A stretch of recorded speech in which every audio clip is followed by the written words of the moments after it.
It's been 9 days since the monsoon session of Parliament has begun, and the amount of actual work that has taken place continues to be close to minuscule.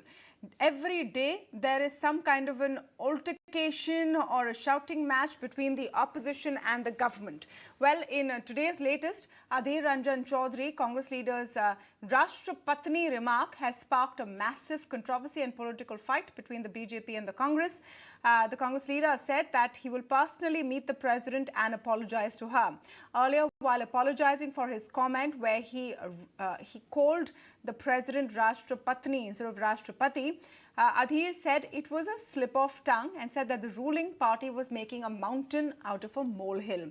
There was a massive showdown in Parliament today over the issue as well, where Finance Minister Nirmala Sitharaman demanded an apology from Congress President Sonia Gandhi. Adhir, however, has defended the Congress President, saying that why should she apologise when he had a slip of tongue. Meanwhile, the National Commission for Women has sent a notice to the leader and asked for a written explanation.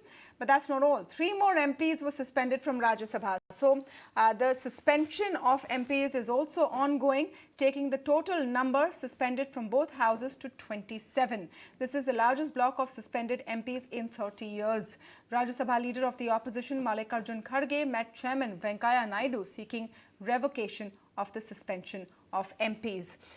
Meanwhile, Smriti Irani also spoke on the ruckus of Parliament and asked whether the rules are just for opposition. So all of this has been going on today. We've just broken down for you some of the big stories. Let's listen in to the comments that have come in. Ma'am, will you ask Adhir to apologise? Ma'am, will you ask Adhir to apologise? He has already apologized. I think it is not a slip of the tongue. It was a deliberate insult Other noise against should a not be recorded. person who comes from the tribe and the God, who's a self-made woman, who, coming from a backward region of the country, has served as an MLA, has served successfully as a minister, has been a very good governor, and now the entire country is rejoicing in her selection as the Rashtrapati. At this time, for the leader of the opposition in the Lok Sabha to call her Rashtrapatni as though in a very, Pati kind of a level has insulted the country's president of India. I demand an apology from the president of the Congress party. Congress party ने द्रौपदी मुर्मू जी को कठपुतली कहा, अशुभ और अमंगल का प्रतीक कहा और एक ऐतिहासिक चुनाव जीतने के बाद कांग्रेस आज भी इस बात को स्वीकार नहीं कर पा रही कि एक आदिवासी गरीब महिला देश के सर्वोच्च संवैधानिक पद को सुशोभित कर रही हैं। और मैं खुद समय मांगा महामहिम राष्ट्रपति जी से। परसों मुझे समय शायद मिल सकते हैं। अगर परसों समय मिलेगा, मैं खुद महामहिम राष्ट्रपति जी के घर जाके बात करके उनको अगर कोई चोट पहुंची, मैं खुद राष्ट्रपति से माफी मांगूंगा। All right, while the politics will continue, as is in every parliament session, the question is how will we actually get any work done? PDT Achary, former Secretary General of the Lok Sabha, is joining us now. Mr. Achary, thank you so much for speaking with us on the India Development Debate this evening. Just to understand first, let me tackle the question of suspensions. The highest number of suspensions in the last 30 years, different reasons being given for the suspension in individual cases, but largely because of disrupting the House. How do you look at this development? The suspension of members of parliament, is a very unfortunate thing. Of course, the rule permits the chair to suspend a member who willfully and persistently obstructs the House or disregards the chair and so on. But then suspension is not the first option. And that too, the rule makes it very clear that it is left to the discretion of the chairman. If he deems it necessary, then only he will resort to this. And there also the rule says that he may, not that he shall. So a lot of discretion has been given to the chairman. And he may use it or may not use it. So that is the point. So suspension is not the first option. It must be the last option. Then someone has to find out why the members are agitating and what is the cause of this agitation. After all, it has been going on for quite some time now. And if they want discussion on certain issues, and Parliament is meant for that. Parliament is meant for discussion and debate, and that is why these members are there. They have been elected by the people for this, to ventilate their grievances, to raise issues concerning the people, all that. So naturally, if they demand discussion, and then there should be discussion. The government is in a very comfortable position. The government has a very comfortable majority, and the government, they must have the confidence to have any issue discussed in the House. What is the problem? We have not been able to figure out what exactly is the problem. Because Sir, Congress, so far, I mean, the opposition is saying that why aren't you discussing inflation? The government has been saying that we're waiting for the finance minister to recover from COVID and come back, and then we will have the discussion. That's why the stalemate was as of yesterday. Today, this whole comment and this, loose comment by the Congress leader referring to the president of the country has taken center stage. He's saying, I will apologize to her personally, it was a slip of tongue, etc. Do you think it's becoming more about making political gains or taking political pot shots than actually getting any work done? Look, there is a breakdown of trust between the government and the opposition. And that is very obvious for quite some time, I've been watching it, and I have spent my 40 years of career in Parliament. So I've seen many parliaments. I've seen the Parliament evolving and changing, and also that I have seen Parliament in its various moods. So I can say that there is a breakdown of trust between the government and the opposition. That trust has to be regained. Someone has to take the initiative. And I would say that it is always the government.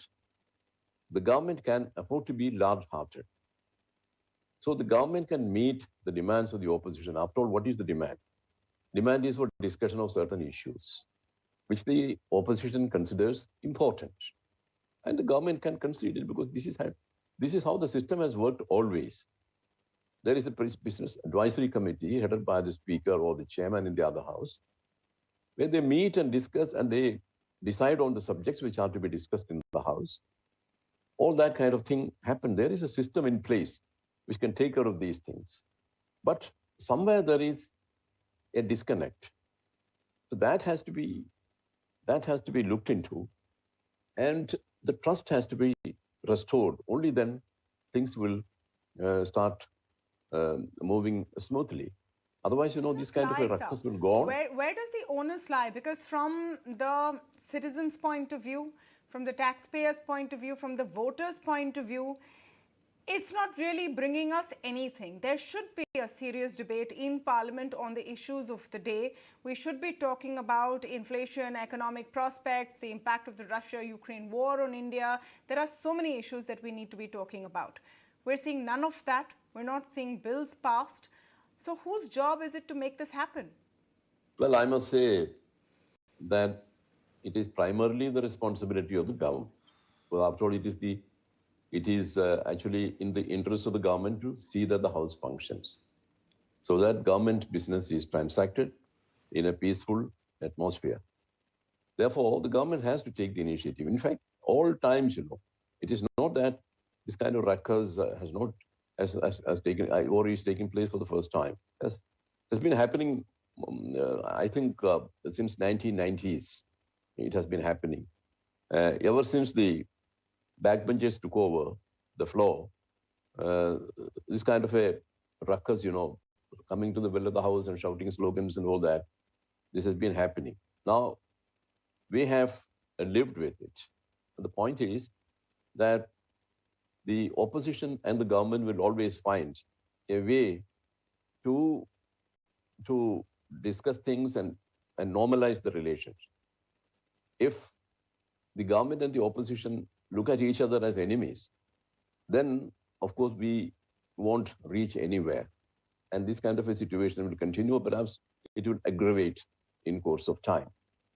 But otherwise, if they want both the houses, both the parties sit together, discuss it, and they can find a way out, because it is not an intractable kind of problem.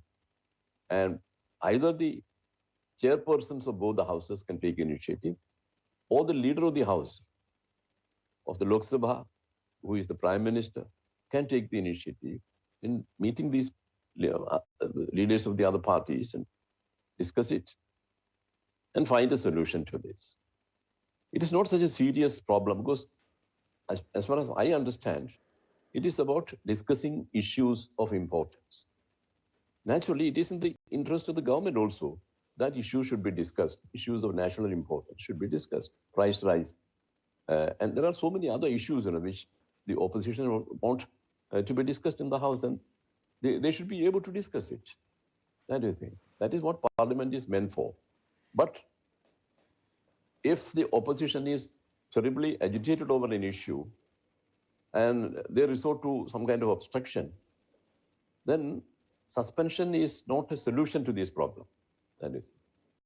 So one has to find another way, a more productive way or more civilized way to deal with that problem. After all, these are members of Parliament. You know, they are not ordinary people. They are not like, well, they should not be, or they cannot be treated like we treat the ordinary lawbreakers. So they are elected by the people, and if they have a grievance, the system must be able to find a solution to that. That is my opinion about it.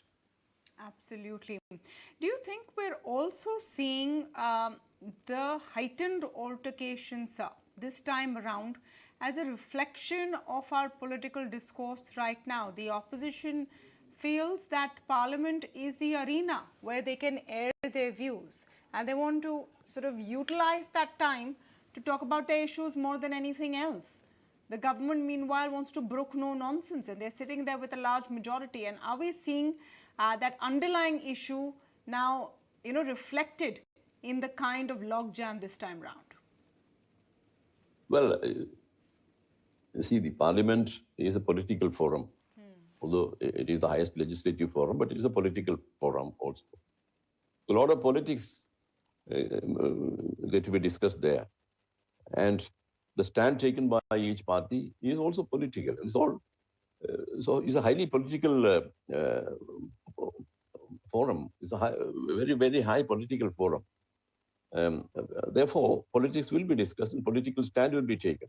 There is nothing wrong or unusual about it. That is there. Always it has been like that. Parties take political positions. In fact, the present ruling party, when it was in the opposition, they used to disrupt the House practically. I mean, many days, houses could not meet. That was the case earlier. So all parties have disrupted the House one time or the other. Therefore, there is no meaning in one party blaming the other and say that you are disrupting the House and therefore you should be suspended and all that. This has been happening. Actually, when the late Sri Somnath Chatterjee was a speaker of the Lok Sabha, there used to be disruptions. In fact, a senior leader of a political party in the opposition would come in the morning and tell the speaker, Sahab, aaj house ko chalne nahi denge. I mean, that used to be the case. But Somnath Chatterjee had taken a decision not to suspend any member, come what may. He said, we should not emulate the assemblies, where, of course, at the drop of a hat, people are suspended and dragged out of the House and all that. Somnath Chatterjee said, such an unseemly thing, we will not let happen in this House. And he never suspended a person, although there were many days, the House could not meet and there was continuous ruckus. So what I'm saying is that there is always a way out. Right. There's a way out. Suspension should not necessarily be the first response, but the Yeah. last resort. We're seeing an unprecedented situation as far as the suspensions are concerned, highest in 30 years. Thank you so much, Mr. Achary, Okay. for joining us and giving us that perspective.